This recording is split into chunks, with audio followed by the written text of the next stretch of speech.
Hello everyone, कैसे हैं आप लोग सभी के सभी। आई होप सो सभी अपने घर में सेफ होंगे, सुरक्षित होंगे। एक बार फिर से आप सभी का स्वागत है आपके अपने यूट्यूब चैनल विद्या केमी पे। उम्मीद करता हूँ आप सबने इस चैनल को सब्सक्राइब कर लिया होगा। अगर सब्सक्राइब नहीं किया तो जल्दी से जाके पहले सब्सक्राइब कर लो, बेल आइकन को क्लिक कर दो ताकि जितनी भी क्लासेस की नोटिफिकेशन होती है और एग्जाम ओरिएंटेड जितने भी आपके टॉपिक्स होते हैं सारी की सारी चीज़ें यहाँ पे आपको कवर करवाई जाएंगी। और अपने दोस्तों के साथ भी शेयर करना ना भूलें। आप सभी को पता है कि आपकी एसएससी सीजीएल की एडमिट कार्ड रिलीज हो चुकी है। कुछ रीजंस के एडमिट कार्ड आ चुके हैं, कुछ के आने अभी भी आपके बाकी है। तो जिनका भी पेपर है, और सारे के सारे पेपर ये मेंशन्ड है कि 15 से लेके 22 अप्रैल तक इस टाइम ड्यूरेशन में आपके सारे पेपर हो जाएंगे। तो अब बहुत ही कम टाइम है। जिनका अगर 15 तारीख को बात करूं कि जिनका 15 को पेपर है, आज आपका डेट हो रहा है 28, 15 3 18 दिन और इधर 7 दिन ऐड कर लो 25, मतलब अगले 18 से 25 दिनों में आपका पूरा का पूरा सभी लोगों का एसएससी सीजीएल का पेपर प्रीलिम्स कंप्लीट हो रहा होगा। तो एक अच्छा टाइम है। ये टाइम ऐसा है कि हमने पूरी साल तैयारी करी है और इस टाइम में हमें अपनी तैयारी को बूस्ट करना है। वो बोलते हैं ना कि जब मैराथन दौड़ रहा होता है कोई, तो पहले हमें क्या करना पड़ता है। मैराथन दौड़ने वाला पहले धीरे धीरे धीरे धीरे दौड़ता है, पहले वो धीरे धीरे धीरे धीरे धीरे धीरे दौड़ रहा होता है। लेकिन जब उसको पता हो चल रहा है कि अब नहीं, अब टाइम एंड आ चुका है, यहाँ पे डेस्टिनेशन है, वो अपनी स्पीड को बहुत जोर से पुश करता है। अगर यहाँ पे उसकी स्पीड 20 किलोमीटर की थी, तो अब वो क्या करेगा, अपना 100% से भी ज्यादा देने की कोशिश करता है। वो कोशिश करता है कि 60-70 किलोमीटर पे चले जाऊं। तो यही टाइम अभी आपका है। अभी आपको लग रहा होगा सर अब तो बहुत कम टाइम है, अब कैसे तैयारी होगी। अब तैयारी नहीं होगी, तैयारी आपने पहले से कर रखी है। अब आपको जी तोड़ प्रैक्टिस करनी है, मतलब अपना मोर देन 100% लगा दो, छोड़ो ही मत। इस बार किसी तरीके से एफर्ट डाल दो, ऐसा एफर्ट लगा लो कि आपके पास तैयारी करने को सिर्फ 20 दिन बचे हुए हैं। उसके बाद आपकी तैयारी बंद, आपको धकेल दिया जाएगा किसी नौकरी में कि जबरदस्ती ये नौकरी करो। आपका पैशन है सीजीएल, नहीं करोगे 20 दिन में, आपको जबरदस्ती किसी के पैशन को फॉलो करने के लिए डाल दिया जाएगा। इस तरीके से सोचना स्टार्ट कर दो, मोटिवेशन की कमी नहीं रहेगी। उम्मीद कर रहा हूं सभी ने विद्या केमी यूट्यूब चैनल को सब्सक्राइब तो कर ही लिया होगा। साथ साथ जो आपका टेलीग्राम चैनल है विद्या केमी का, उसको भी डाउनलोड कर लेना, उसको भी ज्वाइन कर लेना। कहां से मिलेगा विद्या केमी टेलीग्राम चैनल? डिस्क्रिप्शन बॉक्स में लिंक दिख रहा होगा, यहां से जाओ, लिंक से क्लिक करो, चैनल को सब्सक्राइब कर लो, चैनल को ज्वाइन कर लो। बेनिफिट जितने भी क्लासेस की पीडीएफ होती है आपको यहां से मिलेंगी। और क्या मिलेगा सर? सर फ्री में आपको डेली वोकैब मिलेगा। और कुछ मिलेगा क्या? बिल्कुल मिलेगा। क्या सर? फ्री में यहां पे मुझे करंट अफेयर्स मिलेगा डेली का। और कुछ मिलेगा? नहीं सर अब नहीं चाहिए, अब इतनी चाहिए, इतनी जरूरत है एग्जाम के लिए। जो एग्जाम के लिए जरूरी है आपको विद्या केमी प्रोवाइड करवाएगा टेलीग्राम चैनल पर, डेफिनेटली। ठीक है, तो ज्वाइन कर लेना। और जो बच्चे पूरी की पूरी कोर्स परचेस करना चाहते हैं, विद्या केमी का एप्लीकेशन भी है, गूगल प्ले पे जाओ, प्ले स्टोर पे, वहां से डाउनलोड कर लो। वहां पे आपको डिफरेंट बैचेस दिखेंगे, बहुत सी नॉमिनल फीस में है। मैं बात कर रहा हूं 2200 रुपए में।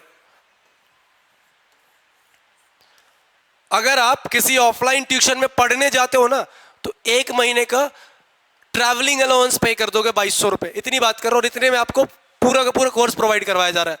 ना सिर्फ क्वांट का, ना सिर्फ इंग्लिश का, पूरा कंप्लीट। मतलब एसएससी सीजीएल वाले बच्चे भी, एसएससी सीएचएसएल वाले बच्चे भी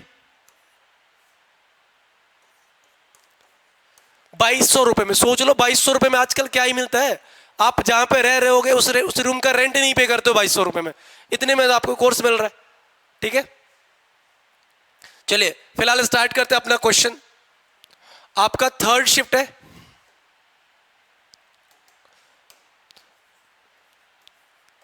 सेकेंड शिफ्ट तक मैंने ऑलरेडी करवा दिया था आपको, थर्ड शिफ्ट का आज आपका क्वेश्चन होना बाकी है। देखो जरा क्या बोल रहा है question. My shoes were worn out so I had to buy a new one. अब अंडरलाइन वाला पार्ट या तो गलत होगा, ऑप्शन क्या क्या है कि या तो न्यू वंस कर दो, द न्यू वंस कर दो, न्यू वंस लगा दो, या फिर नो इम्प्रूवमेंट। हम नो इम्प्रूवमेंट कब लगाते हैं बच्चों? जब नो इम्प्रूवमेंट तब लगता है जब इसमें जो लिखा हुआ है वो बिल्कुल सही है। लेकिन मुझे क्या लग रहा है सर, अगर शूज के बारे में बात हो रहा है तो शूज अपने आप में सिंगुलर भी है, प्लूरल भी है, तो भैया वन कैसे आ जाएगा? फिर न्यू वंस की बात कर रहा होगा। हाँ या ना? क्लियर है पहला क्वेश्चन? अगर किसी को कहीं पे भी डाउट नजर आए तो बेझिझक पूछा करो. This session is all about you guys, आपकी प्रैक्टिस के लिए बनाया गया है. तो यहां पे अगर डाउट लेके चले जाओगे घर पे तो एक पाइल बनता चला जाएगा डाउट का, और एक टाइम ऐसा आएगा आपके पास सिर्फ डाउट ही डाउट होंगे, कॉन्सेप्ट तो कुछ बचेगा ही नहीं. नेक्स्ट देखो, she said to me what time is your flight tomorrow. क्या है, हमें चेंज करना है स्पीच, इसका रिपोर्टेड स्पीच में लेके जाना है.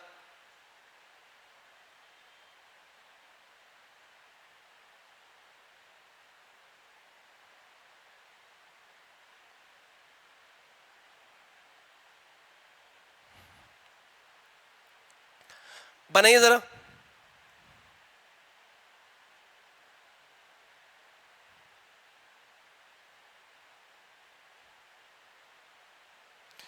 सर एक बात बताओ, what time is your flight है ना टुमारो, ये जो आप सेंटेंस देख रहे हो कहीं ना कहीं आप ये बोल सकते हो कि ये प्रेजेंट में है. तो रिपोर्टेड स्पीच जब बनेगा तो पास्ट फॉर्मेशन बनेगा. क्या मेरा पहला सेंटेंस पास्ट में है? नहीं है. अगर नहीं है तो ये एलिमिनेट. क्या मेरा लास्ट वाला सेंटेंस पास्ट में है? नहीं है, ये एलिमिनेट. सर दो टेंस है जो पास्ट में है, सेकंड वाला भी थर्ड वाला भी. What time was my flight tomorrow, what time my flight was the following day. सबसे पहली बात, टुमारो का तो रिपोर्टेड स्पीच में चेंज ही नहीं किया. जब नरेशन चेंज होता है तो क्या बनता है, टुमारो का बनता है द फॉलोइंग डे, और यस्टरडे का क्या बनता है द प्रीवियस डे. अगर मैं इसको चूज कर लूं तो ये गलत हो जाएगा ना, क्योंकि टुमारो को तो इसने चेंज ही नहीं किया, जबकि चेंज तो करना चाहिए था. Right answer will be option number C. She asked me what time my flight was the following day. देखो जरा, select the incorrectly spelled word. इसमें 4 वर्ड गिवन है, 3 सही से लिखे हुए हैं, चौथा वर्ड गलत है. और ये वाला वर्ड ऐसा है आप देख के बोल दोगे. गोविंदा का फैन सब होता है ना, do you want partner, oh partner, सुना होगा पार्टनर मूवी. सर पार्टनर का स्पेलिंग तो हमने देखा था, मूवी में भी देखा था, ये आ रहा था. या तो मूवी वाले ने गलत बताया या ये क्वेश्चन गलत बता रहा है. मूवी वाले तो सेंसर बोर्ड के साथ बैठे होते, गलत तो दिखाएंगे नहीं, है ना. तो क्या लगेगा, do you want a partner. Sir option number 4 लगेगा. हाँ जी पार्टनर. नेक्स्ट देखो, select the incorrectly spelled word. फिर से वही बात है, नॉन न्यूशंस, नेग्लिजिबल, नेगोशिएट, नेसेसरी. क्या लगता है क्या सही क्या गलत, बताइए जरा कमेंट सेक्शन में. सभी के आंसर आने चाहिए, आपके अकॉर्डिंग जो भी आंसर है बता दो.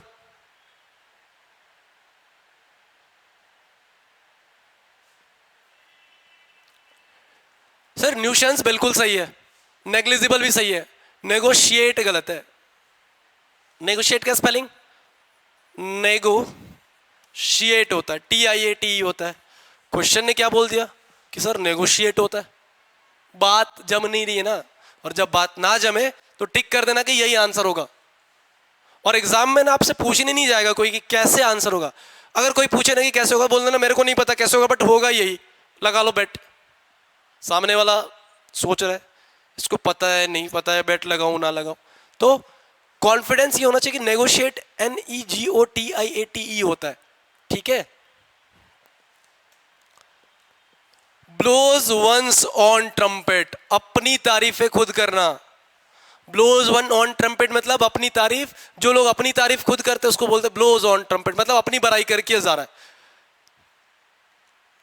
अब आपके घर में भी होंगे ना कुछ रिलेटिव होते हैं, कुछ करो तो भी ना करे तो भी अपनी तारीफ के पुल बांध देते हैं. वो इतने पुल बांध देंगे ना कि आपके मम्मी पापा परेशान हो गए, आपको डांटने लगेंगे कि सीखो उससे, जबकि आपको रियलिटी पता है कि वो कुछ नहीं है. लेकिन वो फेंकते के चक्कर में बोल देगा क्या, मैं आज तो प्राइम मिनिस्टर के साथ मेरी मीटिंग है. लेकिन उसी को पूछ दो प्राइम मिनिस्टर की स्पेलिंग क्या होती है, प्राइम मिनिस्टर की स्पेलिंग थोड़ी पता है, स्पेलिंग से क्या करना है, नहीं पता. तो भैया ब्लोज ऑन ट्रम्पेट मतलब अपनी तारीफ खुद करना, तारीफ करना. जरा ढूंढो कहां पे, कंडेम्स अदर्स मतलब नहीं सर, प्रेज वन सेल्फ दिख रहा है. Option number B is the right answer. तीसरा वाला देख लो, Deepa walked down the road slowly without looking anybody. Deepa road cross कर रही थी, ठीक है, कैसे? धीरे से, विदाउट लुकिंग एनीबडी, मतलब बिना किसी को देखे हुए। प्रीपोजिशन का रूल पता होगा ना, लुक के साथ कुछ प्रीपोजिशन लगते हैं। एक लगता है इन, एक लगता है एट, एक लगता है आपका लुक आफ्टर, फॉर। तो जब आप किसी को देख रहे होते हैं तो आपको लुक के साथ प्रीपोजिशन लगाना होता है एट। तो यहां पे जब लुकिंग एनीबडी आया, मतलब किसी को देखने की बात हो रही है, तो विदाउट प्रीपोजिशन कैसे? अगर लुकिंग आया है तो लुकिंग एट के साथ आएगा। तो सेंटेंस क्या बनेगा? Deepa walked down the road slowly without looking anybody, बिना किसी की तरफ देखे हुए दीपा अपने मन मस्त में चली जा रही थी। ये इस टाइप के एरर को कैसा एरर बोलते पता है आपको? ये जो आप एरर देखते हो, मान लो आपका खाना का डिश है, ठीक है, थोड़ी सी राइस आ गई, पल्स आ गया, और वेजिटेबल में कुछ भी आ गया, मिक्स वेज आ गया, साथ में कर्ड भी दे दिया, पानी भी आपके पास रख दिया, भैया वाटर भी ले लो। दिखने में क्या लग रहा है कि भैया पूरा कंप्लीट डिश है, लेकिन यहां पे अगर अचार दे दे, पिकल दे दे, तो मजा नहीं आ जाएगा कुछ। तो बिल्कुल यही है, बनाने को सब कुछ सही कर दिया भाई साहब ने, लेकिन एक छोटी सी गलती कर दी कि अचार को रखा ही नहीं। तो अचार क्या था यहां पे? Preposition at. जरा इधर से क्वेश्चन को ध्यान से पढ़ना। Watermelon is thought to have originated in Africa's Kalahari desert, ठीक है, बिलीव इट और not.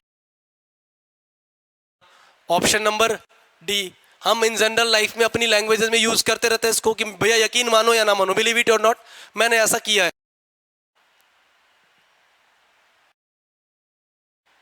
Next, not the first watermelon harvested blanks nearby 5000 year ago।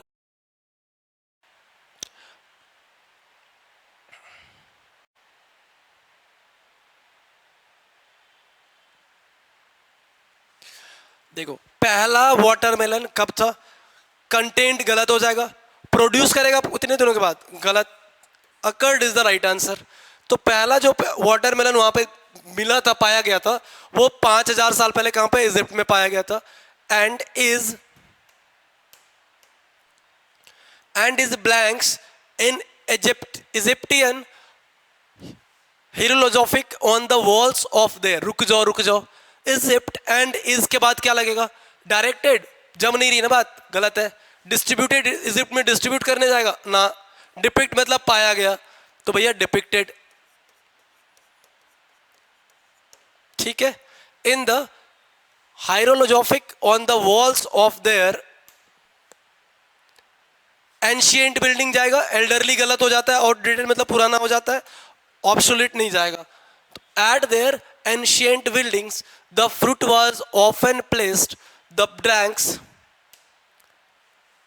often placed blanks the burial tombs of kings to provide nourishment in the afterlife।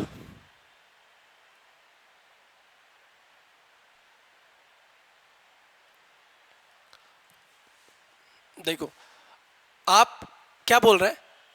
often placed blanks the burial tombs, क्या burial tombs के साथ लगाओगे क्या? नहीं ना, burial terms के with नहीं होगा, आफ्टर ब्यूरियल टर्म्स के बाद नहीं होगा। तो प्रीपोजिशन तो ऐसे ही दिख रहा है कि एक ही यूज होगा, इन।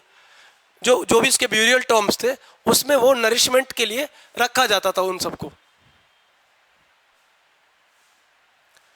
नेक्स्ट, मार्टिन क्वेश्चन क्या बोल रहा है? Select the option that express the given sentence in passive form, मतलब ये आपका एक्टिव फॉर्मेशन गिवन है, ठीक है, आपको पैसिव में बताना है। Martin drew a picture of the snow capped mountains, ठीक है। फिर से, अगर आपको ट्रांसफॉर्मेशन का स्ट्रक्चर पता है, बहुत बढ़िया, तालियां बजा लो। नहीं पता है, दिमाग लगा दो। तो अगर कॉन्सेप्ट पता, पास्ट टेंस में है, कभी भी पैसिव प्रेजेंट नहीं बनेगा। पहला प्रेजेंट गलत हो गया, दूसरा प्रेजेंट गलत हो गया, चौथा प्रेजेंट गलत हो गया, तीसरा सही है। तो देख लो, डजेंट मैटर आपको आता है टॉपिक नहीं आता है, डजेंट मैटर आपको कॉन्सेप्ट पता है, कोई फर्क नहीं पड़ता। आप दिमाग कितना लगा के क्वेश्चन बना रहे हो, उससे भी 3-4 क्वेश्चन बन जाएंगे आपके। नेक्स्ट देख ले, he sing always when he is having shower, वो हमेशा गाता है जब वो नहा रहा होता है। आपने वर्ब एडवर्ब पढ़ा है ना,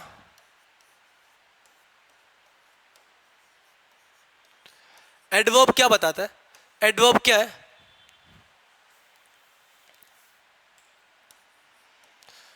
एडवर्ब क्या है? एडवर्ब की डेफिनेशन क्या होती है? An adverb is a word which qualifies an another adjective और एन अनदर एडवर्ब, जो किसी एडजेक्टिव या सॉरी जो किसी वर्ब या किसी अनदर एडवर्ब की बता रहा होता है। सॉरी माय बैड, एडजेक्टिव नहीं आएगा, इधर वर्ब और एडवर्ब का। तो भैया ही सिंग ऑलवेज कैसे? अगर ऑलवेज एडवर्ब है और वो सिंग की विशेषता बता रहा है तो ऑलवेज पहले या सिंग्स पहले? तो राइट क्या कॉम्बिनेशन बनेगा? ही ऑलवेज सिंग। तो भैया ये गलत वाला पार्ट ही है, वो हमेशा गाता है जब वो नहा रहा होता है।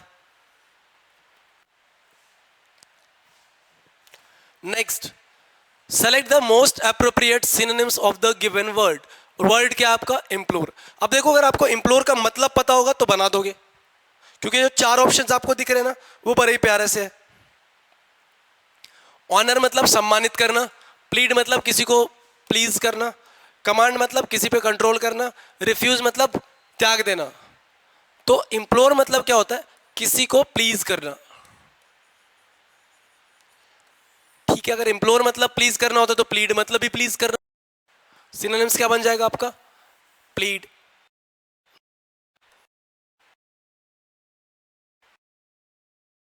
एप्रो,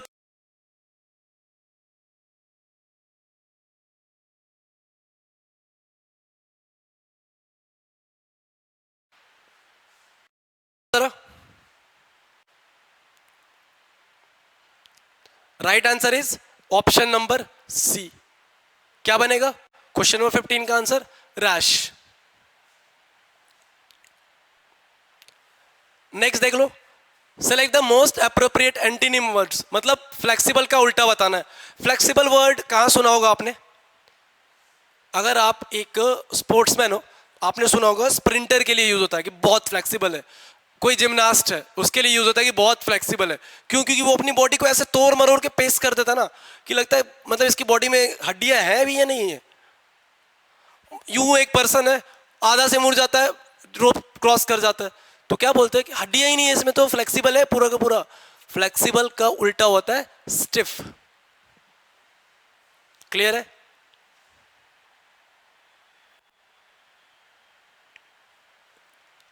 चलो नेक्स्ट, क्या बोल रहा है? Everything that I like to eat are fattening, मतलब जो भी मैं खाना पसंद करता हूं वो सारा का सारा फैटनिंग है, मतलब उससे मोटापा हो जाएगा। ठीक है सर, मुझे जब मैं नॉन पढ़ रहा था आपने पढ़ाया था कि एवरीथिंग के साथ अगर कोई वर्ड आ रहा है और वो सिंगुलर फॉर्मेशन को डिनोट करता है तो यहां पे क्या आ जाएगा सर? Is fattening. जो भी मैं खाना पसंद करता हूं वो सारे के सारे फैटनिंग है। तो right answer will be are fattening नहीं होगा, answer will be is fattening.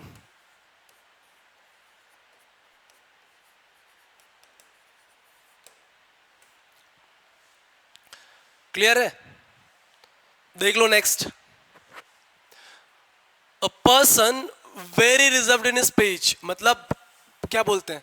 उच्च वक्ता, जो बहुत प्रिसाइसली बोल पाता है। क्या होगा उसका? कॉन्फिडेंट, एडेमेंट, रेटिशेंट और एलिक्वेंट। भैया कॉन्फिडेंट तो बंदा होता है जब कॉन्फिडेंस लेवल आई होती है, ना कि वो अच्छा बोल रहा होता है। आप इंटरव्यू में गए, आपसे क्वेश्चन पूछा गया, आपने आंसर ना भी दिया तो इंटरव्यूअर क्या चेक करेगा कि बंदे का कॉन्फिडेंस लेवल क्या है। कहीं ऐसा तो नहीं कि मैंने क्वेश्चन पूछा इसके पसीने निकल गए, होता है कभी कभी, तो वो होता है कॉन्फिडेंस। तो वहां पे कॉन्फिडेंट बोला जाता है क्या? This person is too much confident, है ना। Reticent is the right answer. एक पर्सन जो बहुत ही प्रिसाइसली बोल पाए उसको बोलते हैं रेटिसेंट। और एक बात आप लोगों से बताना चाहूंगा कि भैया 15 से 20 नंबर आपके बनेंगे वोकैब से।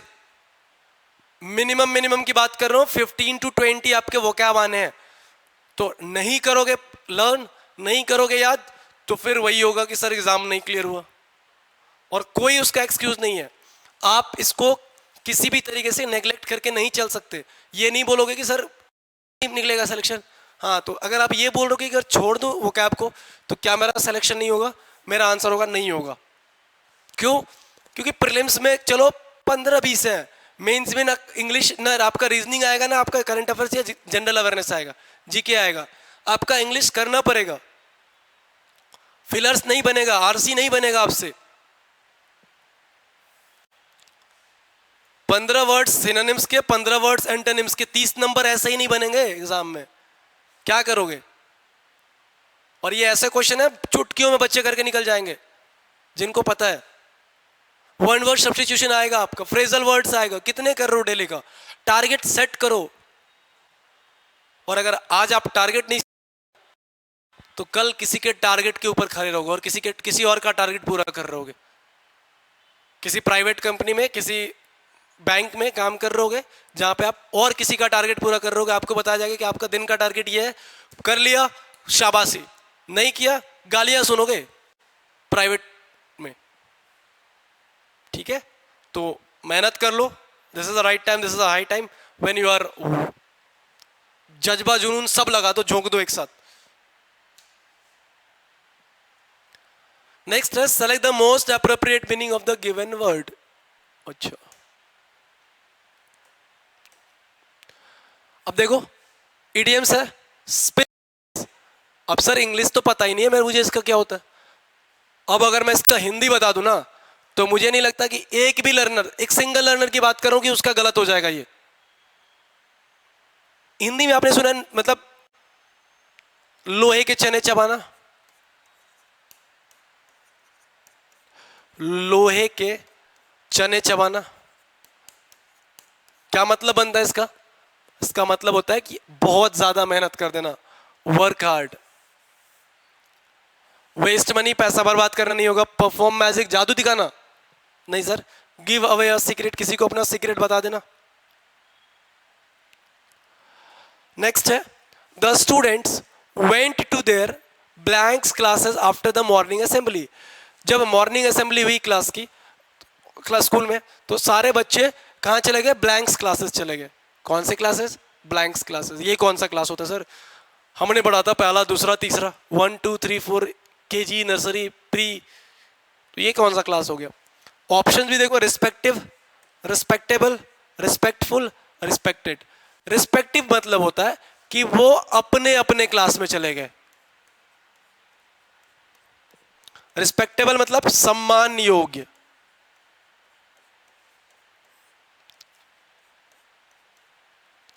रिस्पेक्टफुल मतलब सम्मानित, सम्मानपूर्वक, सम्मानपूर्वक। रिस्पेक्टेड मतलब सम्मानित।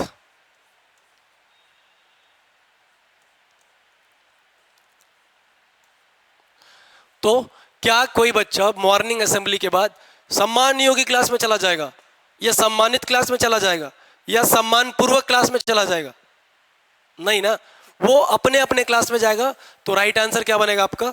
The students went to their respective class.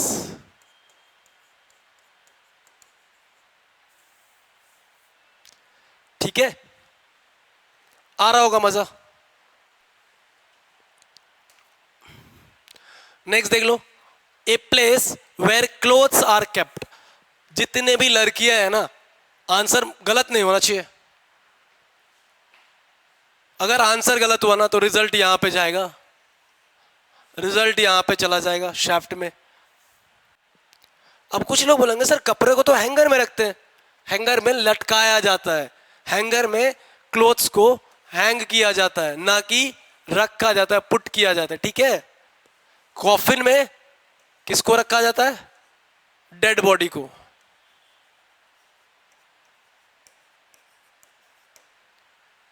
ठीक है, तो भैया राइट आंसर क्या बनेगा? शाफ्ट में तो रख नहीं दोगे ना। The correct answer will B wardrobe. मैं इसीलिए बोल रहा हूं कि लड़कियों के कपड़े बहुत ज्यादा होते हैं, कुछ लड़कों के भी होते हैं, लेकिन जनरली अगर बात करोगे लड़के तो एक बैग में अपने कपड़े समेट के चल देते। अगर घर पे ये बात हो जाए ना कि कल को ना अपने को चलना है घूमने, पार्टी है, पार्टी में जाना है, ठीक है, आपके घर पे आप भी हो, आपकी बहन भी है, आप क्या करोगे? कल पार्टी है, ठीक है, मैं तैयार हो जाऊंगा, मेरी कोई टेंशन नहीं है, ठीक है। शाम को 7 बजे पार्टी में जाना था, 6:50 अपन खेल के आ गए। पापा ने बोला बेटा 10 मिनट में निकलना है, नहीं निकलोगे तो फिर पड़ेंगे तेरे को। 10 मिनट है पापा, 10 मिनट, 10 मिनट में तो अपन लाइफ बॉय लगा के भी निकल जाएंगे। लेकिन वहीं पे लड़कियों को क्या होती है प्रॉब्लम?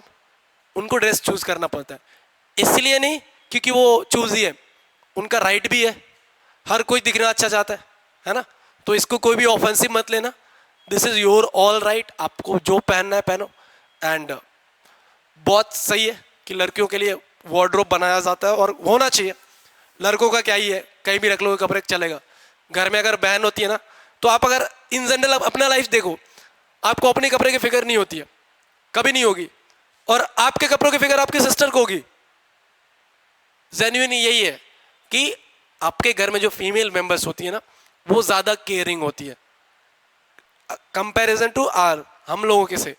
लड़के कोई केयरिंग नहीं होते हैं, उनको कोई फर्क नहीं पड़ता कुछ भी कपड़े हैं, लेकिन आपके कपड़े फटे हुए हैं, आपके कपड़े पुराने हैं, आपके कपड़े गंदे हैं, इससे इफेक्ट पड़ता है आपकी मम्मी को, आपके बहन को कि मेरा मेरा बेटा।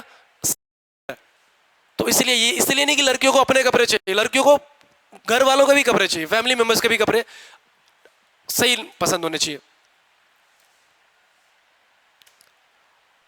ग्लोरियस मतलब भैया शानदार, पढ़ा है बहुत जगह, बहुत बार सुना है ग्लोरियस, बहुत बढ़िया। तो इसका क्या बनाना है आपको? सिनोनिम्स बनाना है।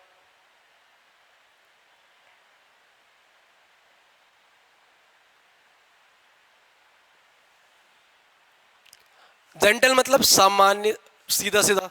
अनयूजुअल मतलब बेकार का, कुछ ऐसा भी इनॉर्मस होगा नहीं। स्प्लेंडेड मतलब होता है बहुमूल्य। तो ग्लोरियस का क्या बनेगा? स्प्लेंडेड। स्प्लेंडेड बहुमूल्य ग्लोरियस, स्प्लेंडेड बहुमूल्य ग्लोरियस। याद करने का तरीका क्या रखोगे आप? स्प्लेंडेड बहुमूल्य ग्लोरियस, स्प्लेंडेड बहुमूल्य ग्लोरियस। चलो नेक्स्ट, नेक्स्ट वाले पे ना मैं आपको टाइमर दूंगा, क्योंकि मेरा मन कर रहा है आपको एक टाइमर के साथ क्वेश्चन दूं।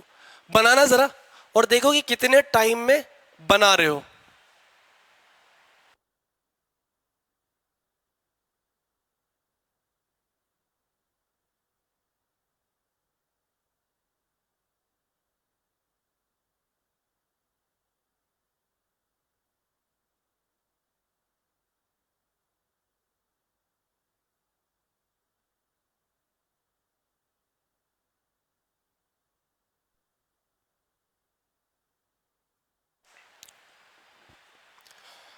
तीस सेकेंड, 31 सेकेंड चल रहा है टाइमर। बंद कर दूं? देखो आपको जब भी इस पे क्वेश्चन बनाना हो ना, पैराजम्बल का तरीके फिगर आउट करो। देखो 4 ऑप्शन है question, A B C D, मतलब कोई भी सीक्वेंस बन सकता है, ए बी सी डी बन सकता है, ए सी डी भी बन सकता है, डी बी सी ए बन सकता है, बी सी डी ए कुछ भी बन सकता है। हमें कैसे पता? क्या को पूरा का पूरा पैसेज पढ़ लिया आपने, फिगर आउट हो गया, तो बहुत, तो ऑप्शन से खेलोगे। पहला देखो तो क्या बोल रहा है, मतलब ही प्लूरल, सॉरी ही प्रोनाउन है, मतलब किसी नाउन की पहले बात हो रखी होगी तभी ही आएगा। अगर ऐसी बात है तो कभी भी पहला ये नंबर नहीं बन सकता, ठीक है।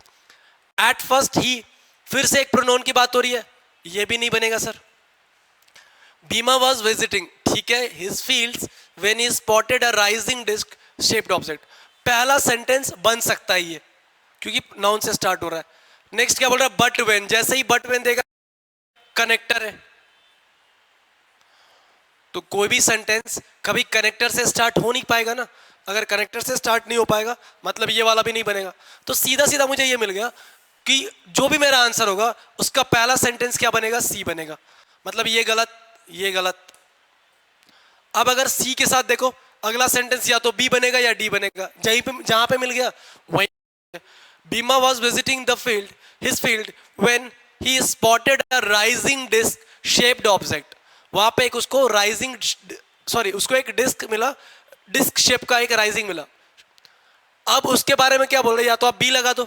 अगर मैं बी लगाऊं तो एट फर्स्ट ही thought it was a struck kite. पहले उसने क्या सोचा कि मे बी ये एक काइट हो सकता है, पतंग। But when he started rising higher and emitted light he was shocked. लेकिन जब वो और खुदाई करने लगा, वो देख के चौंक गया। क्या, क्यों क्यों he then called out the people, but by then only a red glow was visible in the sky. जब वो ज्यादा खुदाई करने लगा तो उसको सीधा कुछ नहीं दिखा, एक सीधा सा क्या दिखा, खुदाई की बात नहीं हो रही है, मतलब ऊपर जाने लगा तो उसको एक रेड कलर का ग्लोनेस दिखा। कहां पे, स्काई पे। तो कुछ स्टोरी इस तरीके से फ्रेम हो जाएगी कि कौन भैया, भीमा था, वो अपने फील्ड में ऊपर की ओर जा रहा था, उसको दिखा क्या कि एक डिस्क शेप का ऑब्जेक्ट दिखा। उसको पहले क्या लगा कि मे बी ये काइट हो सकता है। Second sentence will be B. Third क्या उसको लगा कि जब वो और ऊपर जाने लगा तो उसको दिखा, वो देख के चौंक गया, तो मतलब थर्ड सेंटेंस डी। चौथा सेंटेंस कि वो और ऊपर गया, लोगों को बुलाता लेकिन कोई आया नहीं, उसको क्या दिखा कि एक रेड ग्लो कलर का, ग्लो रेड है, विजिबल इन द स्काई। तो correct sentence will be option number C, B, D, A. तनिक थोड़ा सा ये भी देख लो, और ये मत सोचो कि मैं बता रहा हूं तब मैं इतने टाइम में कर रहा हूं। करने को अगर होगा तो मैं पूरा का पूरा पेपर आपको 5 से 7 मिनट के अंदर अंदर करके दिखा दूंगा, सॉल्व करके। मैं समझा रहा हूं इसीलिए आपको 7 मैक्सिमम 10 मिनट रख लो।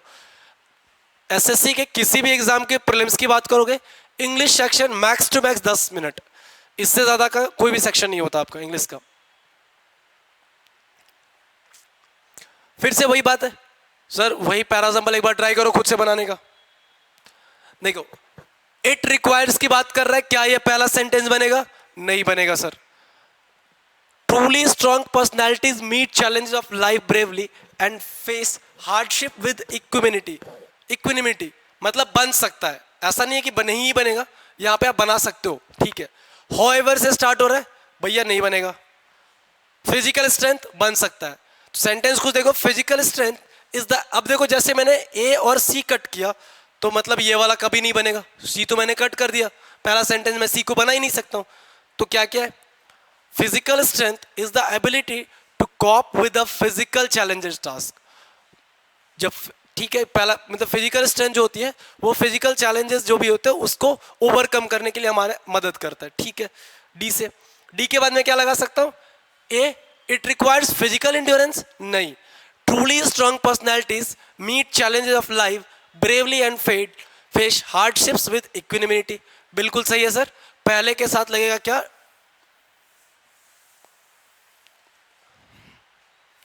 पहला सेंटेंस डी लिख। जब मैं अदर